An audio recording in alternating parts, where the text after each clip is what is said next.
পরিবারে কেউ দুর্বল থাকলে তাকে বোঝা মনে করবেন না প্লিজ। অনেক সময় ভাইদের চাকরি হয় না, অনেক সময় বোনের বয়স হয়ে গেছে, বিয়ে হচ্ছে না, এদেরকে বোঝা মনে করে। আল্লাহর কসম করে বলি, বিশ্বনবী সাল্লাল্লাহু আলাইহি ওয়াসাল্লামের কাছে একজন সাহাবী এসে বললেন, আমার ভাই তো কোনো কাজ করে না, ইয়া রাসূলুল্লাহ আপনি তার ব্যাপারে কিছু বলেন। আল্লাহর নবী বললেন, তোকে আল্লাহ তাআলা রিজিক দেয়।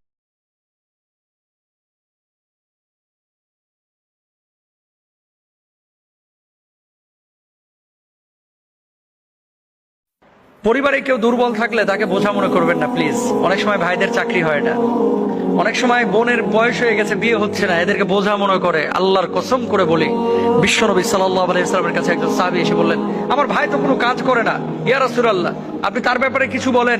আল্লাহর নবী বললেন, তোকে আল্লাহ তাআলা রিজিক দেয়।